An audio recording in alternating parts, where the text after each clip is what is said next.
Welcome back, everybody. Coming up in just a bit, the price of oil drops again. That's later. But first. Look at that.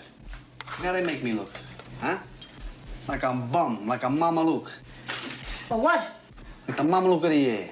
Bring me the Mamaluke. Peter can be quite an idiot. Mamaluke.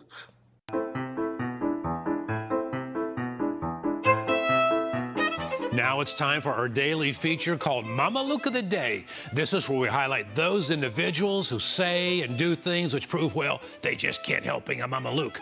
Number 3 on our list is the Democratic and the Republican parties. I have often said that the #1 political threat facing America today is not from the left, but instead from the political class, which is entrenched in both parties.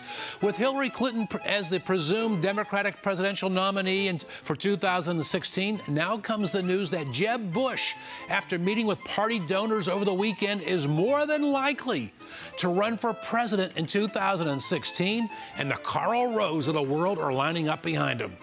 America is better than that. The American people do not need yet another choice of a Bush or a Clinton. And number 2 on our list for Mamaluke of the Day is the principals at Ruth Chaffee Elementary School and Anna Reynolds Elementary School in Newington, Connecticut. Hey, it's that time of the year when little kids across America get to celebrate the scary and the spectacular of Halloween. What little kid doesn't like Halloween? According to the principals at those 2 elementary schools, there may be a child who does not celebrate and therefore runs the risk of being offended. And so the only politically correct thing to do is ban all children from celebrating Halloween at the 2 schools, and that's what the 2 principals just did. One 8-year-old astutely told a local radio station, banning Halloween is stupid and weird because they should not take it away from all of us. And number 1 on our list, our Mamaluke of the Day is Hillary Clinton. Businesses don't create jobs. Yeah, that's what the woman who wants to be your next president told an audience in Massachusetts over the weekend. Her completely asinine remark only goes to show just how far to the extreme left the Democratic Party has become in recent years. No word yet as to whether or not she will name Karl Marx as her running mate, but I'm told if they can somehow manage to work out the whole hologram thing, it just might happen. All of which makes Hillary Clinton and her belief in methods of trickle-up poverty our Mamaluke of the Day. And join me in the studio this time is someone who's definitely not a Mamaluke, but he knows quite a bit about job creation and economics. Is Chad Brownstein. He is energy expert and Chief Executive Officer of Rocky Mountain Resources. Good to see you, Chad. Thank you. All right, big story that does not get enough coverage. And it's a story that has economic implications, job creation implication. It has national security implications. It has wealth creation implications for individuals, and that is oil prices are plummeting. Oil prices are falling, and as we're going to get into, they could fall even lower if the White House would get out of the way. But let's start right now.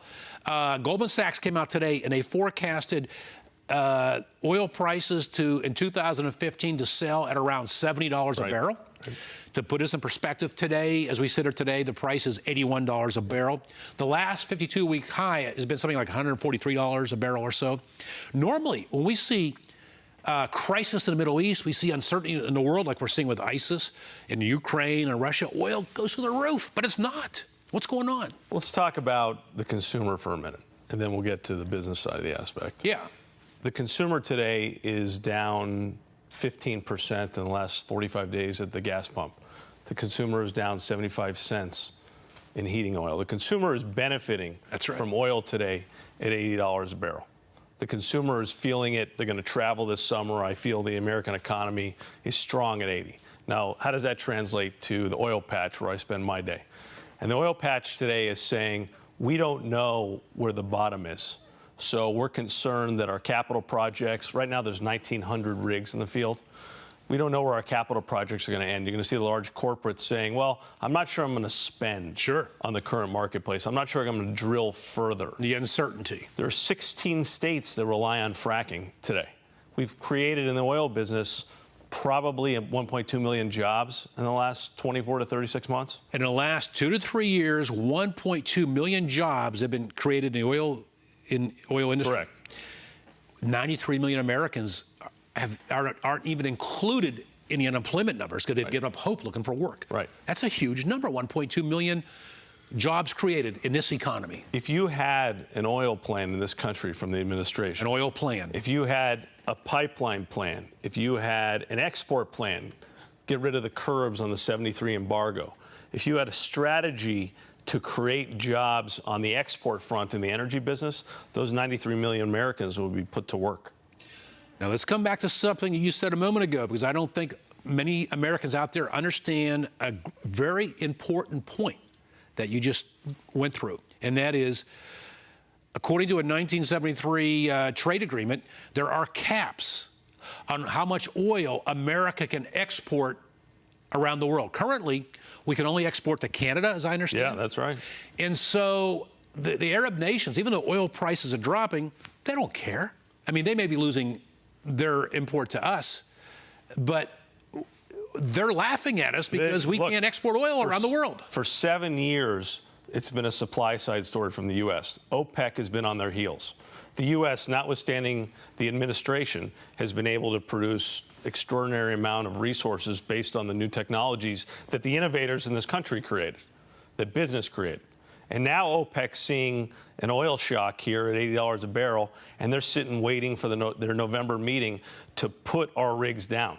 OPEC doesn't want our country to continue to grow into the point where even our administration can't stop the export side of our business. Now, when you say put our rigs down, be more specific.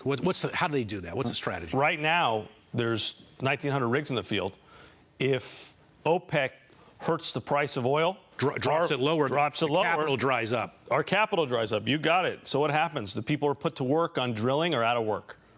The rigs go from 1,900 to 1,000 to 500. But if the White House lifted those caps on where we could export oil and the amounts, we would have capital flows back in. We would have a renaissance in this country that was analogous to what happened in Silicon Valley, but in 20 states, not just one.